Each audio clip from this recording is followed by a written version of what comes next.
হ্যাঁ, ঢোকো তোমরা, আমি তো স্টার্ট দিছি। আচ্ছা।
শোনা যাচ্ছে?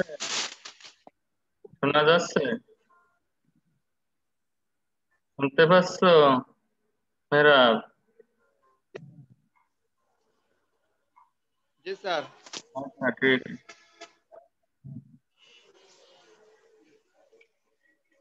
স্বাগত জানাচ্ছি অনলাইন ক্লাসে। আমি মোহাম্মদ ইমরান হোসেন, প্রভাষক, রসায়ন, খুলনা। খুলনা। শ্রেণী আলিম, প্রথম বর্ষ, বিষয় রসায়ন, প্রথম পত্র, অধ্যায় দ্বিতীয়। আজকের পাঠ শিরোনাম পরমাণুর ইলেকট্রন বিন্যাস।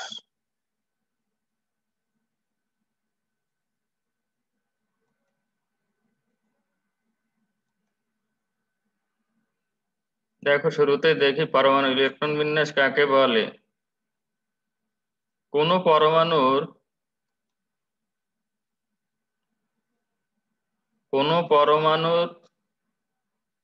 নির্দিষ্ট সংখ্যক ইলেকট্রন ওই পরমাণুর বিভিন্ন শক্তি স্তরে স্থিত নির্দিষ্ট শক্তি স্তরে বিভিন্ন অরবিটাল নির্দিষ্ট নিয়মে সজ্জিত থাকে।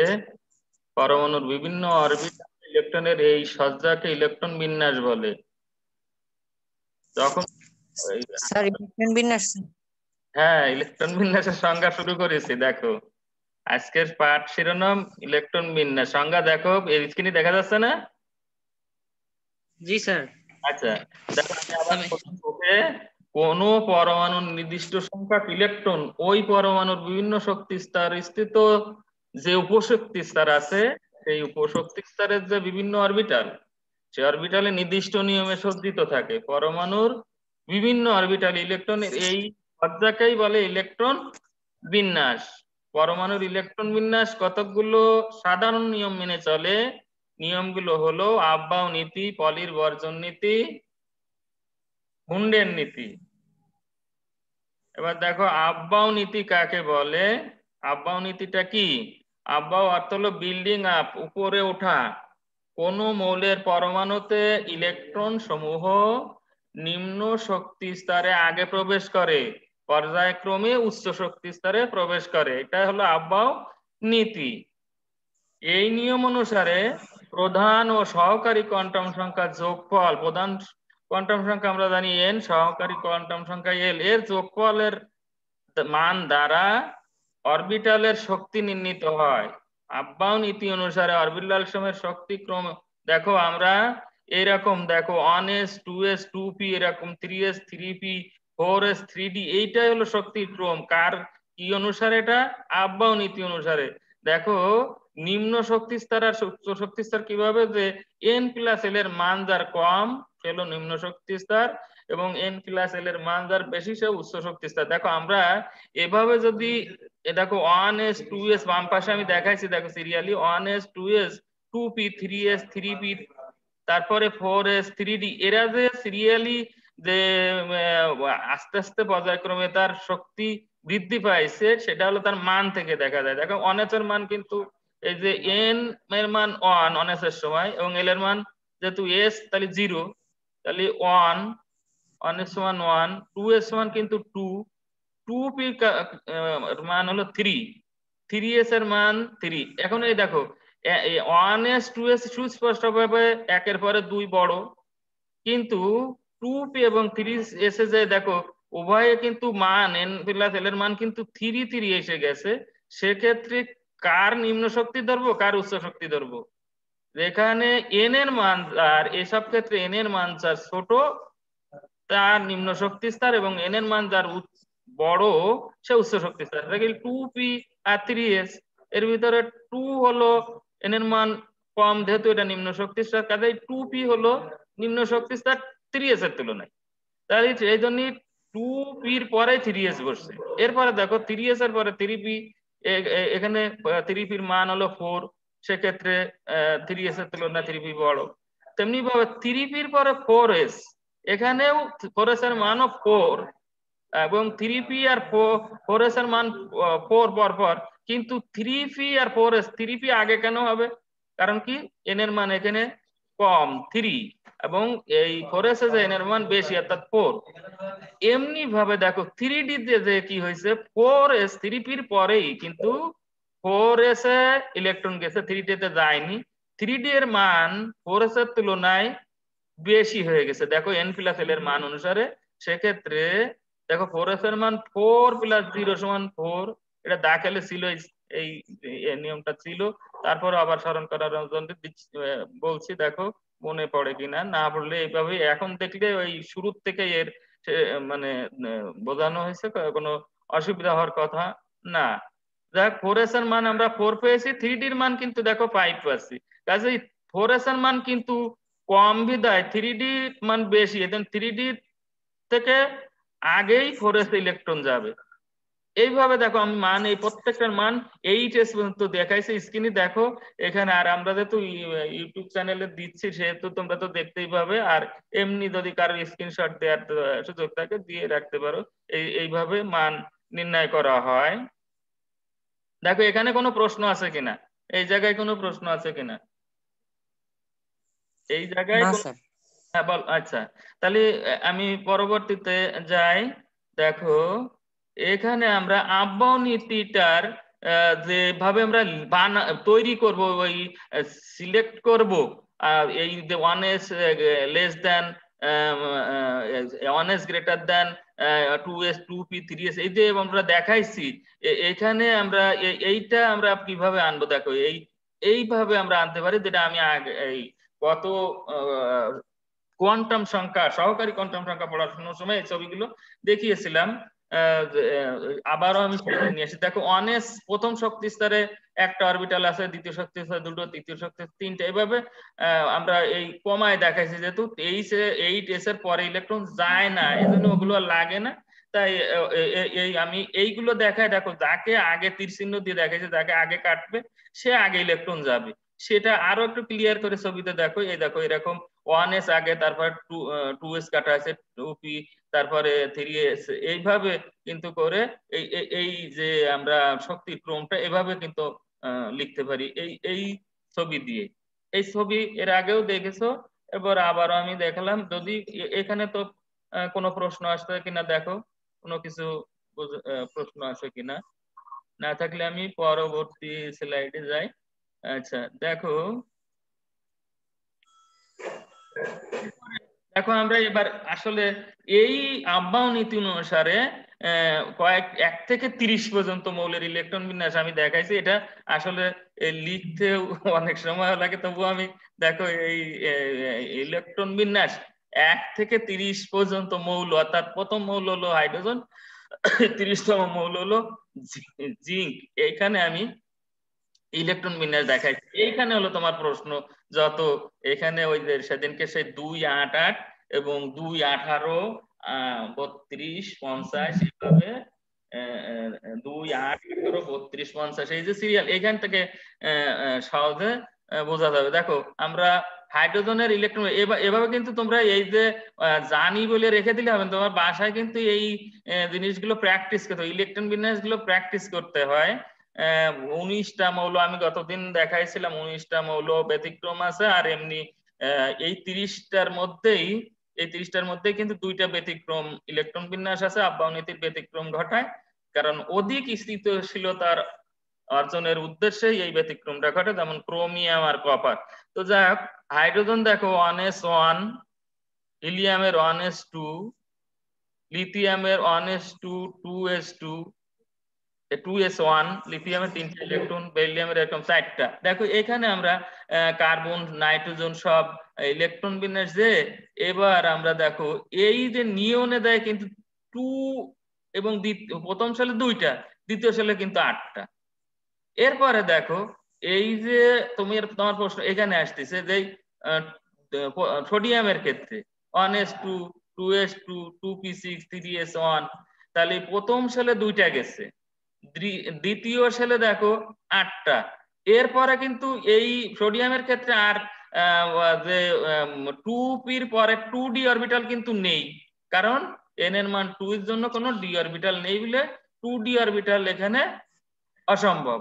কিন্তু পরবর্তী অরবিটাল তাহলে 3s এ একটা ইলেকট্রন গেছে, সেক্ষেত্রে আমার ইলেকট্রন বিন্যাস কিভাবে দেখাবো, যদি আমি বোর নীতি অনুসারে দেখাই 2, 8, 1, এখানে কিন্তু বোর নীতি অনুসারে ইলেকট্রন, এখানে কিন্তু বোরের নীতি অনুসারে যে কক্ষপথে ইলেকট্রন সংখ্যা 2, 8, 18, 32, 2n² সংখ্যা, 2n² ফর্মুলায় যে যেটা প্রধান শক্তি স্তরে যে কটা ইলেকট্রন যেতে পারে সেটা হলো 2n² সংখ্যক ইলেকট্রন যেতে পারে, সেই জন্য 2, 8, তারপরে 18, 32 এইভাবে প্রথম সেলে 2টা, দ্বিতীয় সেলে 8টা, তৃতীয় সেলে 18টা, চতুর্থ সেলে 32টা, এইভাবে ইলেকট্রন যায়। তাই সেক্ষেত্রে এই যে আব্বাও নীতি অনুসারে আমরা যখন ইলেকট্রন বিন্যাস করব, সেক্ষেত্রে কিন্তু 288 এটা সেটা তোমার এই শক্তির ক্রম অনুসারে আমরা যেহেতু বসাচ্ছি, সেহেতু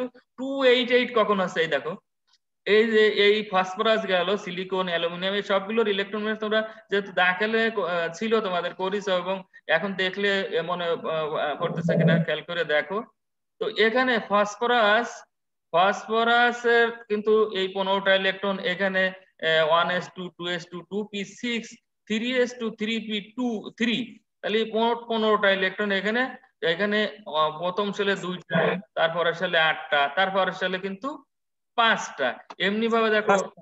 হ্যাঁ বলো। 5টা স্যার। জি স্যার।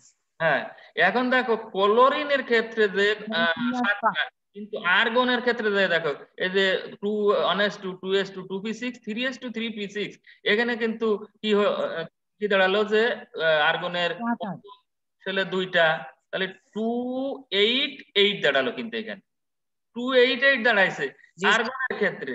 এইবার দেখো পটাশিয়ামের ক্ষেত্রে কি দাঁড়াচ্ছে, পটাশিয়ামের ক্ষেত্রে এই যে 2টা, 8টা, আর এই যে 3s এ কিন্তু 8টা, এখানে কিন্তু আসলে ইলেকট্রন কয়টা হওয়ার কথা ছিল, ওই যে 9টা, আর বাকি আছে এই পর্যন্ত 10টা, এই যে 1s2, 2s2, 2p6, এখানে কিন্তু 10টা, কিন্তু আর 9টা ইলেকট্রন আমার আছে, এই 9টা ইলেকট্রন আমি ভাগ করব, এখানে আমি ইচ্ছে করলে এই পি তে তার 7টা দিতে পারবো না, পিতে আমার কয়টা যাবে সর্বোচ্চ, 6টা, তাই না? সর্বোচ্চ কয়টা যাবে, 6টা না? স্যার আরেকবার একটু বলেন স্যার পটাশিয়ামটা। পটাশিয়ামে খেয়াল করো 19টা ইলেকট্রন আমার পটাশিয়ামে, তা আমি 1s2, 2s2, 2p6 এই পর্যন্ত হলো 10টা, তাহলে আমার আর হাতে আছে কয়টা? 10টা না, 19টা আর আছে স্যার 9টা, আর কয়টা? 9টা। 9টা। এই 9টা আমি দেবো কোথায়? 3s2 দুটো গেল, তাহলে থাকলো 7টা। এরপরে 3p তে আমি তার 7টা দিতে পারবো না। 3p তে সর্বোচ্চ কয়টা দিতে পারবো? 6টা। 6টা। তাহলে আর যে একটা ইলেকট্রন তা কিন্তু আমি এই 3d তে দিতে পারতেছি না। কারণটা কি? কারণ 3d তে দিতে পারতেছি না, আমার বাধ্য হয়ে 4s এ যেতে, চতুর্থ চলে যেতে হবে। এর কারণ হলো n+l এর মান, তাই না? অর্থাৎ নিম্ন শক্তি স্তরে ইলেকট্রন আগে যাবে। হ্যাঁ, 3d এর শক্তি 4s এর তুলনায় বেশি, এজন্য 4s এ আগে যাবে ইলেকট্রন, 3d যাবে। তাহলে আমার যদি 3d ওখানে থাকতো তাহলে কিন্তু আমি তৃতীয় সালে আমার 9টা লিখতে পারতাম। সেক্ষেত্রে আমি লিখতে পারতাম কি যে 2 8 9 লিখতে পারতাম। কিন্তু এখন ইলেকট্রন বিন্যাস আমি ওই অনুসারে কি লিখবো? বোরের নীতি অনুসারে 2 8 8 1, 2 8 8 1। ক্লিয়ার? 1। হ্যাঁ, এরপরে জি স্যার। দেখো ক্যালসিয়ামে কিন্তু চতুর্থ সালে 2টা গেছে।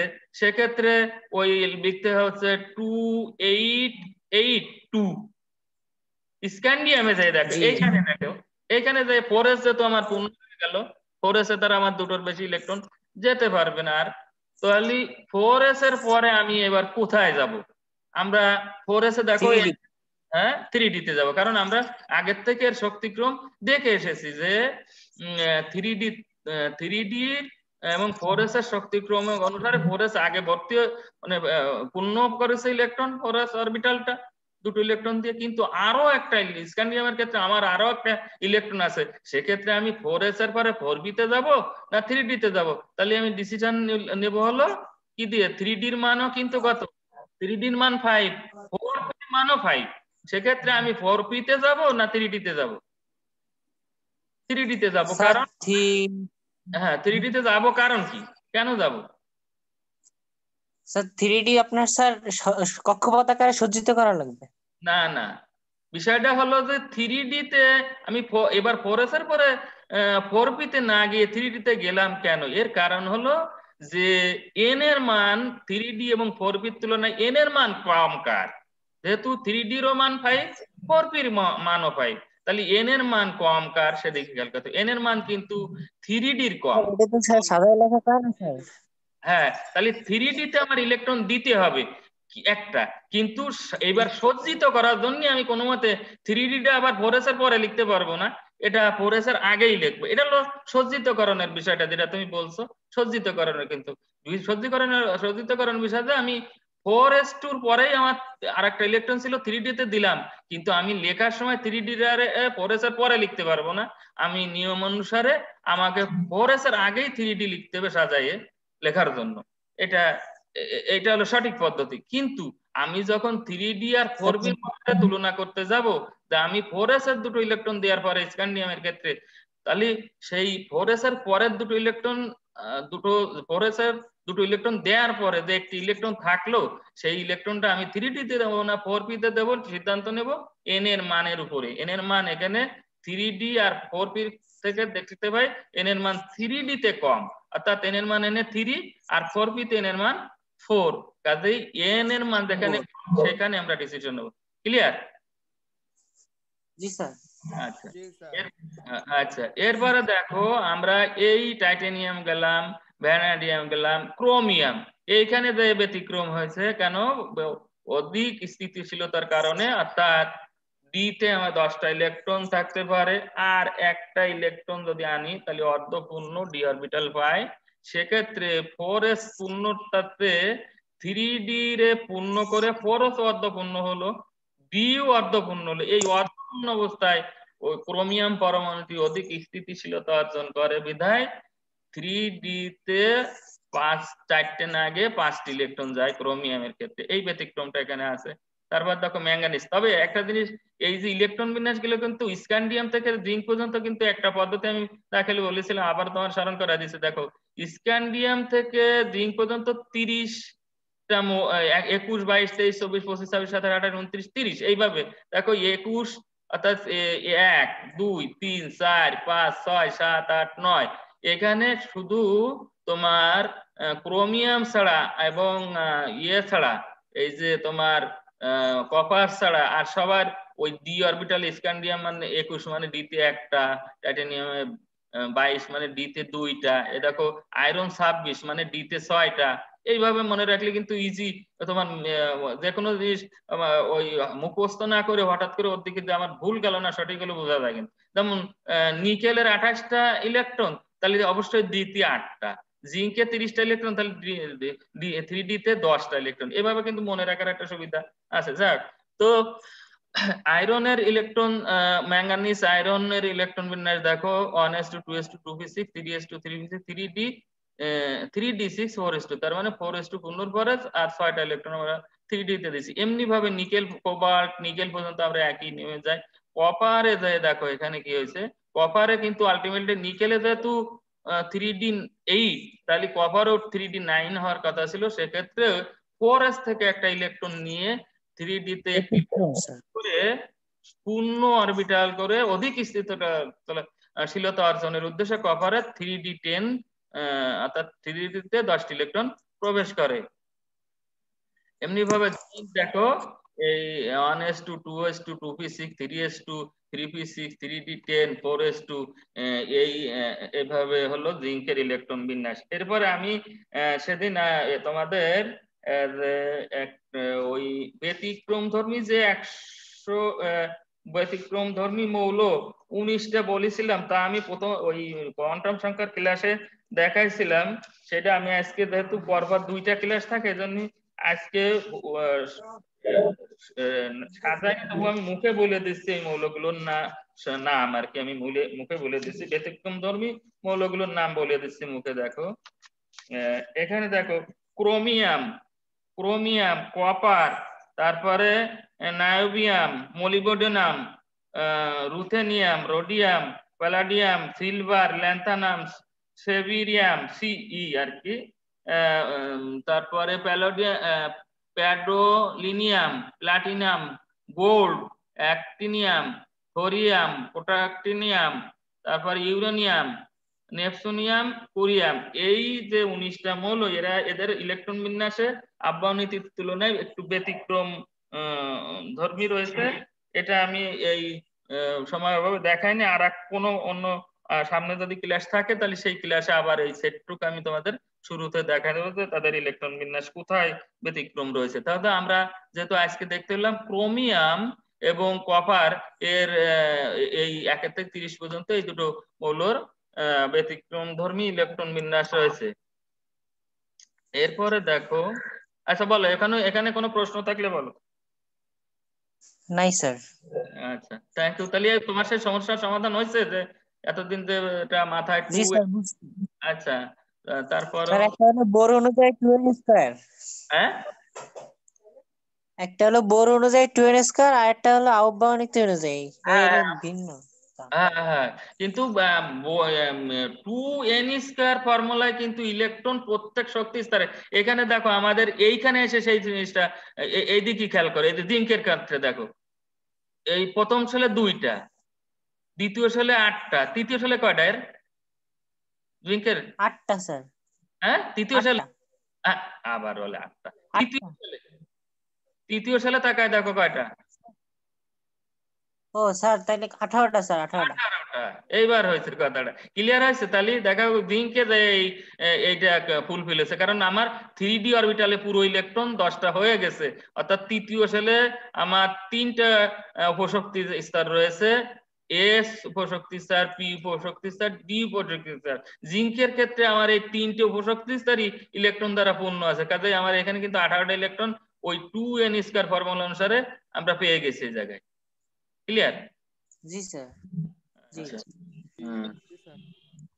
আচ্ছা দেখো, এবার আমরা আরেকটা নীতির কথা বলি। এখানে আমি তোমাদের এইখানে সরাসরি একটা মাথায় বুদ্ধি খাটিয়ে প্রশ্ন ইনডাইরেক্ট দিয়েছি, তো জিজ্ঞেস করবো যখন তখন বলবো। খেয়াল করে দেখো এইটা কি পলির, আসলে ইংরেজিতে হলো পাউলি।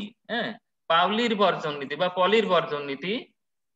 এটা নীতিতে কি বলা আছে দেখো, কোন পরমাণুতে তোমরা দেখো এই বই কিন্তু যেমন নাগের বই, তারপরে প্রফেসর ডক্টর সৈয়দ মোহাম্মদ ইকবাল মুইজ, নাম কি বলেছি? প্রফেসর ডক্টর সৈয়দ মোহাম্মদ ইকবাল মুইজ, এই লেখকের বই ইকবাল মঈজ, ডক্টর ইকবাল মঈজ, আবার হারুন আর জি রশিদ, স্যার। ওয়াহিদুজ্জামান, আতিকুর রহমান, এই চারজন লেখকের বই, একটা বই আছে।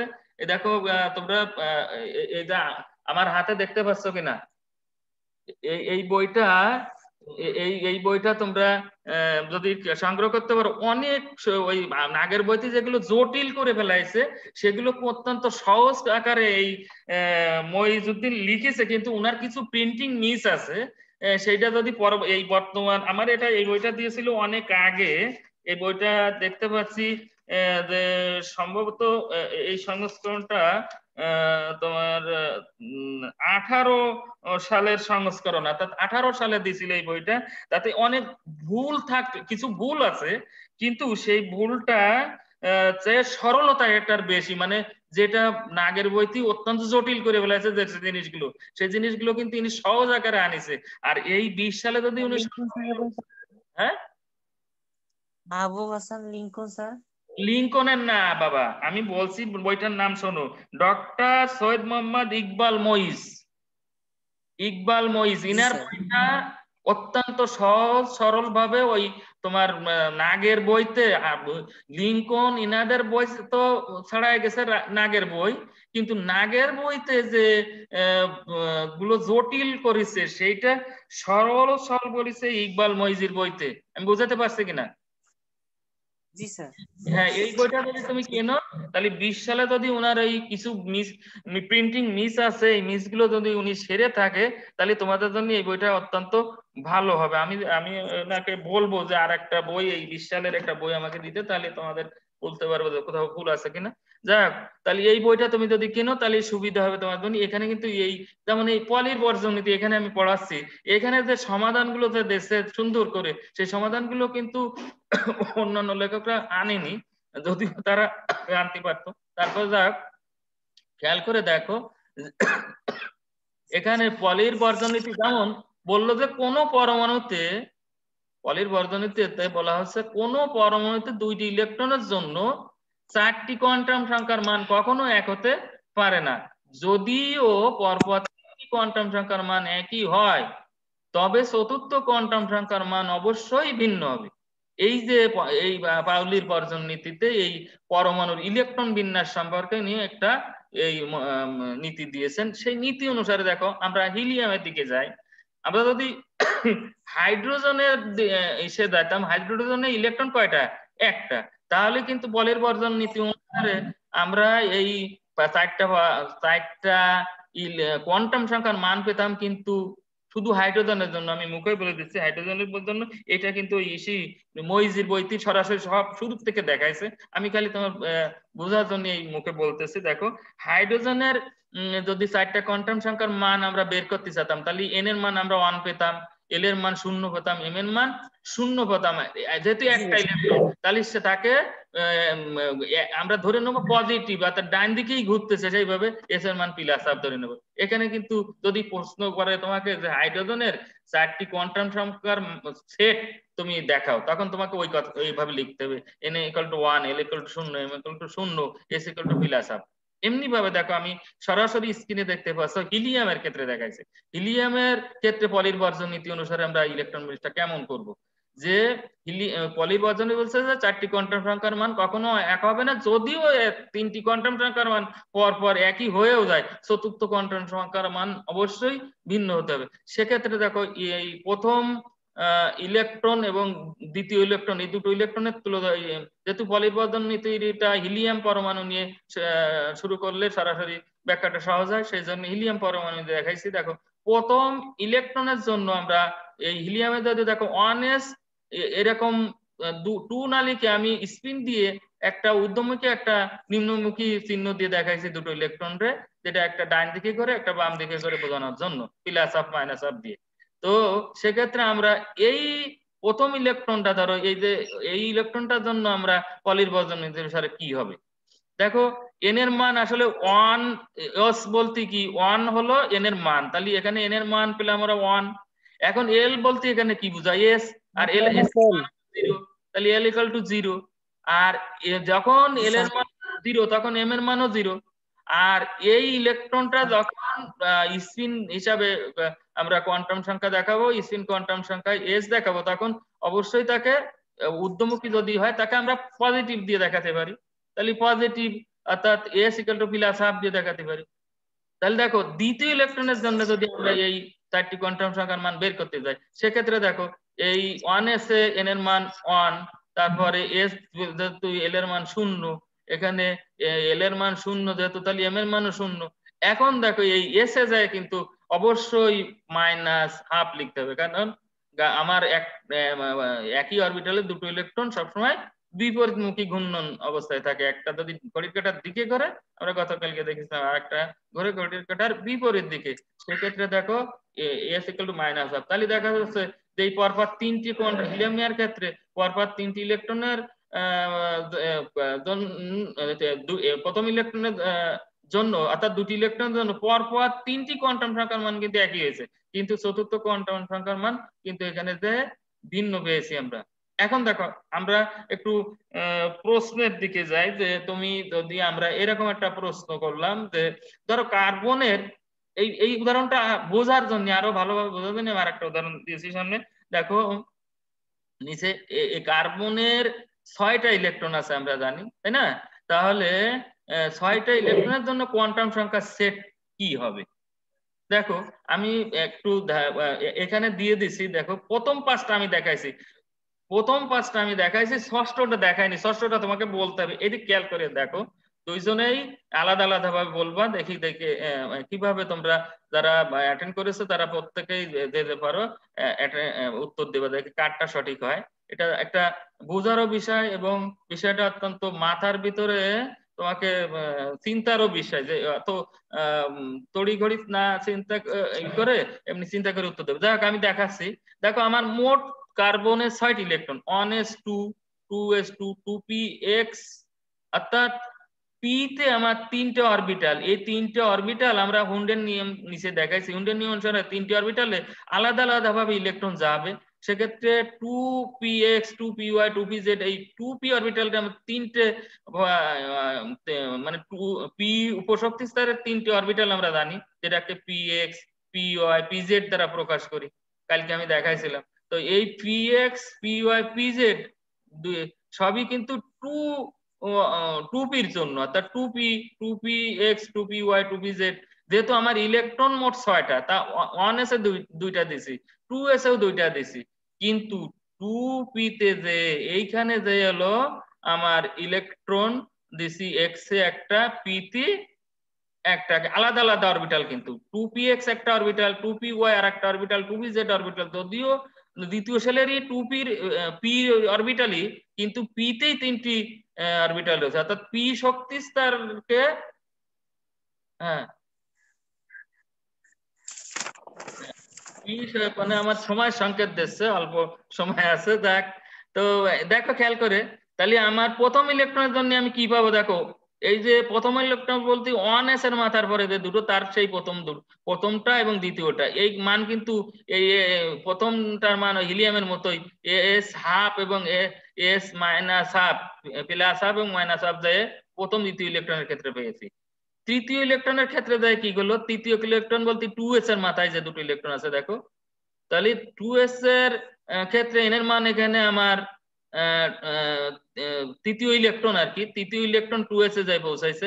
সেক্ষেত্রে n এর মান কিন্তু আমার 2s যেহেতু, তাহলে n এর মান কত 2, l এর মান কিন্তু যেহেতু s তাহলে 0, আর যেহেতু l এর মান 0 তাহলে m এর মানও এই জায়গায় 0। কিন্তু যেহেতু প্রথম ইলেকট্রনটা আমরা ধরেছি, তাহলে s এর মান এনে প্লাস হাফ ধরবো।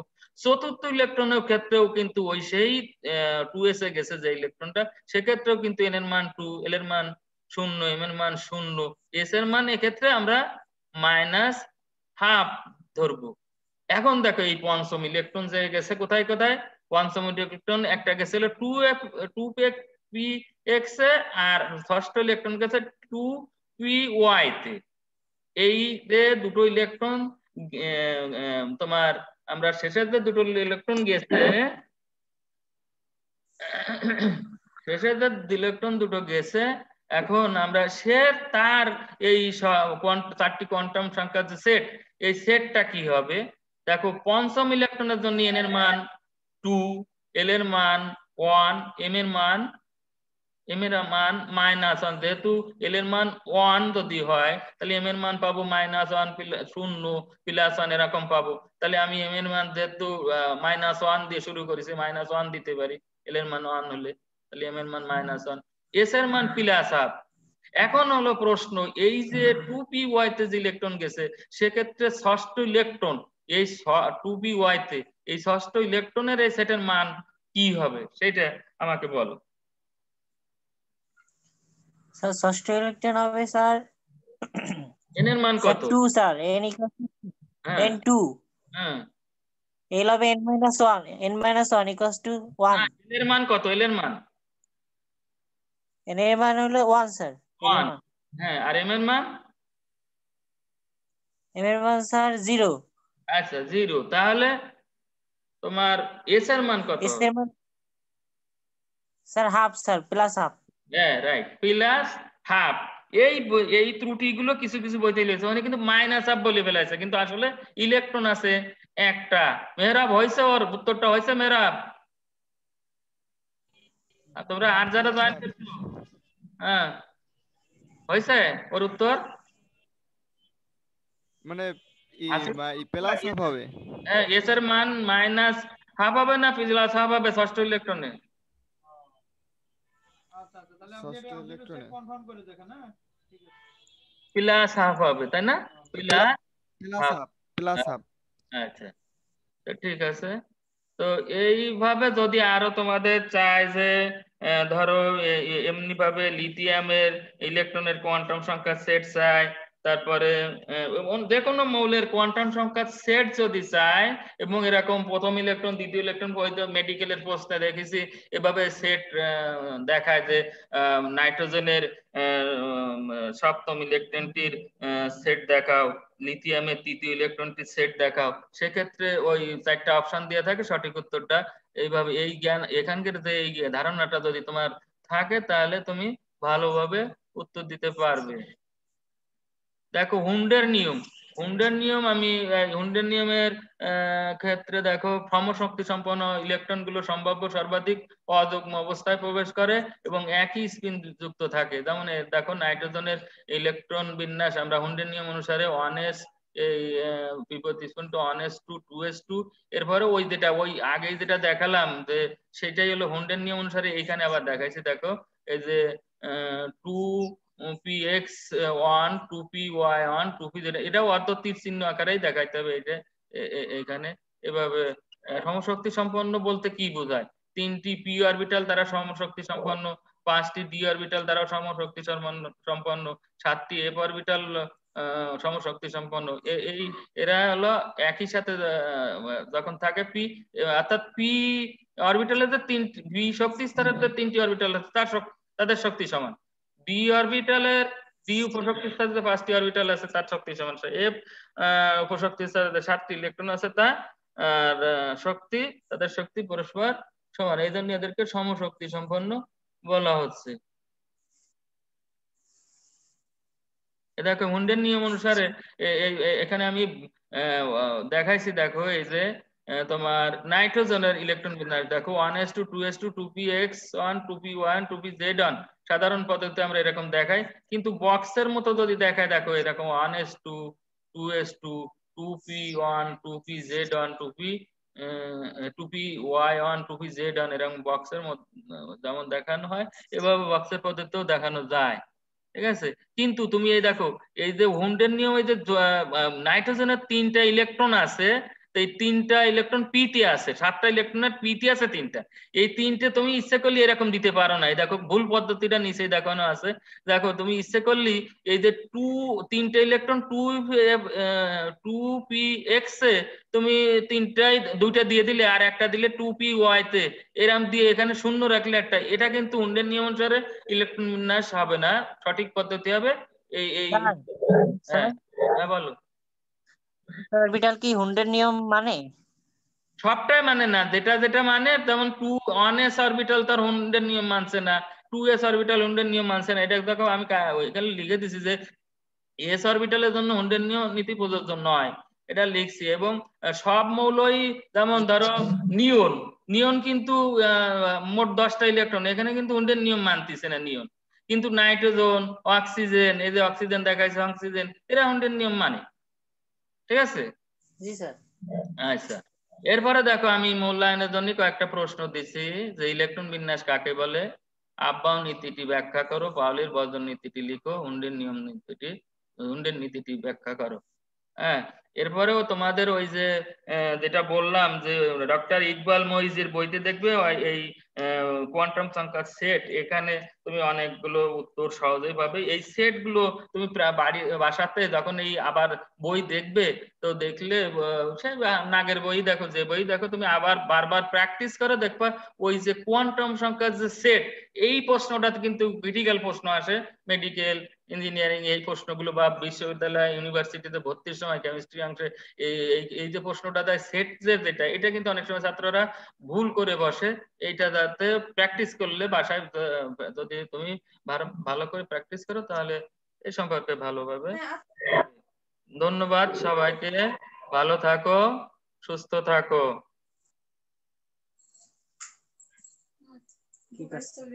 কি করা লাগে? আচ্ছা, কি গাড়ি ছবি চাইছে?